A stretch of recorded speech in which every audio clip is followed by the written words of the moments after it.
নমস্কার। আমাদের ত্রিপুরা মধ্যশিক্ষা পর্ষদের মাধ্যমিক এবং দ্বাদশ 2026-এর পরীক্ষা, দ্বাদশের পরীক্ষা শুরু হয়েছিল 25শে ফেব্রুয়ারি আর মাধ্যমিক শুরু হয়েছিল 26শে ফেব্রুয়ারি। আজকে মার্চের 25 তারিখ। আজকে আমাদের যে পরীক্ষা গেছে, গতকাল মাধ্যমিকের সব পরীক্ষা শেষ হয়ে গেছে গতকাল অবধি। আর আজকে দ্বাদশের সোসিওলজি পরীক্ষা ছিল, সমাজবিদ্যা। দ্বাদশের আর দুদিন পরীক্ষা বাকি, মাধ্যমিক শেষ, দ্বাদশের দুদিন। 28 তারিখ পরীক্ষা আছে কম্পিউটার সায়েন্স আর মিউজিক। আর 30 তারিখ দ্বাদশের পরীক্ষা হবে 6th সাবজেক্ট, অর্থাৎ ভোকেশনাল কতগুলো সাবজেক্ট আছে, 4টে বিশেষ করে, AGGR, এলহা, আইটি, রিটেল, পেইন্ট। এই পরীক্ষাগুলো 5টা ভোকেশনাল, এগুলো পরীক্ষা হবে 30 তারিখ। তারপর আমাদের পরীক্ষা শেষ হয়ে গেল। আর আপনাদের সবার শুভেচ্ছা এবং সহযোগিতায় আমি এটা বলতে পারি, গতবারের মতো এবারও আমাদের দ্বাদশ এবং মাধ্যমিক দুটো পরীক্ষাই মোটামুটি বলা যায় নির্বিঘ্নে শেষ হয়ে গেছে। কোথাও কোনো আনটুয়ার্ড কোনো ইনসিডেন্ট বা অ্যাক্সিডেন্ট কিছুর ঘটনা আমরা পাইনি। আর আমি বেশ কয়েকদিন গেছি পরীক্ষার সময়তে বিভিন্ন পরীক্ষা কেন্দ্রে, যারা স্টুডেন্টস পরীক্ষা দিচ্ছে ওদের সাথে কথা বললাম। ওরা প্রত্যেকে বলেছে প্রশ্ন খুবই ভালো হয়েছে। যেমন আজকে সোসিওলজি ছোট সাবজেক্টের পরীক্ষা, কোথাও আমি যেতে পারিনি। আশা করি প্রশ্ন খারাপ হয়নি, ভালোই হবে। আর 28 তারিখে তো কম্পিউটার সায়েন্স, মিউজিক, এগুলো আশা করি পরীক্ষা ভালোই হবে। 30 তারিখে শেষ হয়ে যাবে। তো পরীক্ষা নির্বিঘ্নে হয়ে গেছে।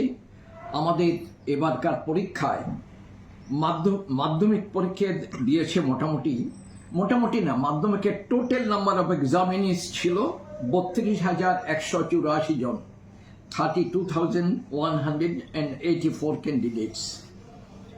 আর 12-এর পরীক্ষার্থী মোট ছিল 26,502 জন।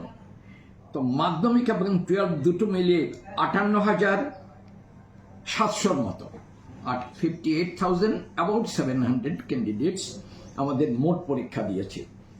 পরীক্ষার পরবর্তী সময়ে আমরা এখনই বিভিন্ন অফিসিয়াল কতগুলো প্যাকেটিংয়ের কাজ চলছে, কারণ যারা পরীক্ষক খাতা দেখবেন ওদের নির্দিষ্ট পরিমাণ 18টা 20টা বা একটা নির্দিষ্ট পরিমাণ খাতা প্যাকেট করে করে ওদের দিতে হয়। সেই প্যাকেটিংয়ের কাজটা আমাদের বোর্ড এখন একেবারে খুব পুরো কদমে চলছে, জোর কদমে। আমরা মোটামুটি এখন অবধি যা ঠিক করেছি, আগামী 6 তারিখ থেকে, এপ্রিলের 6 তারিখ খুব সম্ভবত, না হলে 7 তারিখ, হয়তো একদিন দেরি হতে পারে, নাও হতে পারে, আমাদের টার্গেট 6 তারিখ থেকে পরীক্ষার খাতা দেখার কাজ শুরু হয়ে যাবে, এক্সামিনেশন অফ স্ক্রিপ্টস।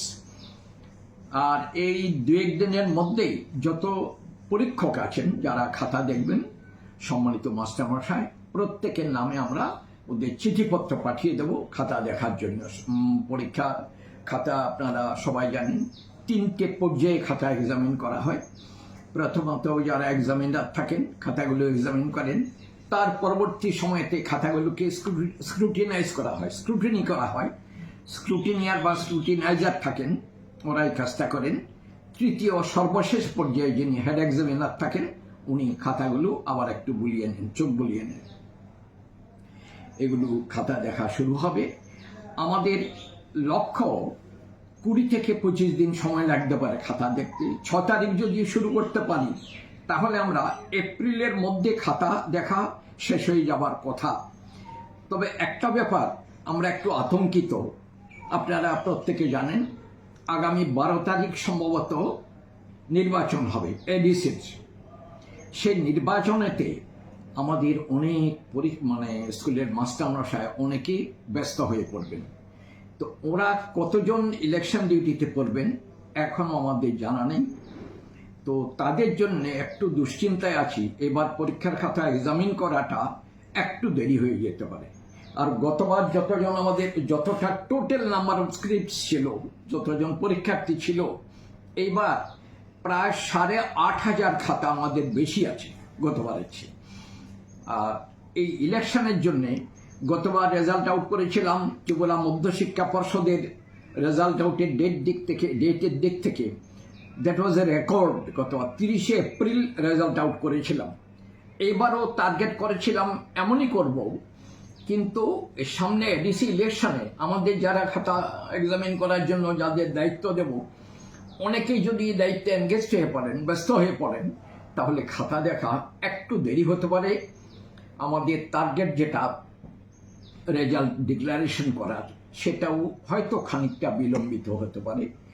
তবে আমাদের দৃঢ় বিশ্বাস, আমরা প্রাণপণ চেষ্টা করে যাব কোনো অবস্থাতেই মে মাসের 7 তারিখের চেয়ে দেরি যেন না হয়, 7-এর মধ্যে অবশ্যই যেন রেজাল্ট আউট করতে পারি, সেই চেষ্টা আমরা ঐকান্তিকভাবে করে যাব। দেখা যাক কি হয়। নমস্কার।